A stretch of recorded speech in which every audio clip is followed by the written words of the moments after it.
Hey guys, welcome back to my channel Arts Engineering. And for today's tutorial, I'll be showing to you how to make an application using the HTML language. So, ito yung natin dashboard, yung going update natin. So, ito yung singly reinforced concrete natin and we will see the code here. So naka-HTML tayo. Ito yung code natin. Then, of course, the calculation. Ang mangyayari nito, automatic update yung calculation natin. Upon inputting the data, so mag-update yung detailed calculation and also the result. So kapag i-run natin yan sa web page, so ito yung makikita natin. So mararan siya sa web page kung ano mang gamit ninyo. Chrome, Edge, or yung Mozilla kung meron pa. Okay, so as you can see, this is the singly reinforced section design. So para lang sa singly, so kapag nakikita ninyo, ito yung form natin. So kapag mag-doble siya, so hindi na siya applicable. As you can see, meron tayong ditong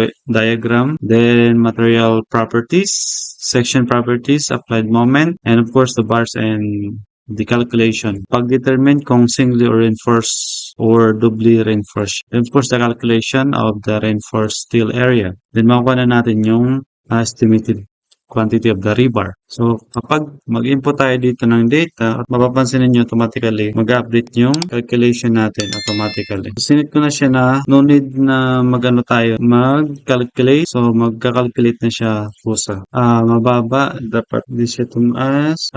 This B. Yung DC natin is yung mga around, ano lang to eh. So, concrete cover plus diameter of the stirrups, then the half of the main bar. So, approximately mga 58 lang to. So, ito yung strain natin sa compressive, then sa tensile naman 0.05, DT natin effective depth. Then ito, may mga formula na rin yan as per dito sa encode natin sa language. And kung mapapansin ninyo, ito beta to. Hindi siya na-update. Dapat beta yan.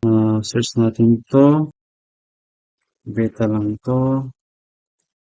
Then, so far, yun lang. And beta. Ayan, na-update na siya. Okay. So, ayun, as you can see, singly reinforced section siya kasi yung MUA is 100 kilonewton whereas yung ultimate capacity natin is 119.88 kilonewton meter. So, okay siya. Pero, for example, mag 150 tayo rito, doble na siya. So, ibig sabihin, yung calculation na ng area is not, hindi na siya pwede. It's not applicable for doubly reinforced. Kasi yung calculation na yan is para sa single lang siya. So, if sabi natin singly reinforced section siya, ibig sabihin sa bottom bars lang. And commonly, gamit ito sa mga pin-supported connection, especially sa mga precast elements. So, ito yung requirement natin, yung calculation ng steel area. Check niya ito yung requirement, yung maximum allowable, yung minimum, and of course, yung gamitin natin. Then, kukunin natin yung calculated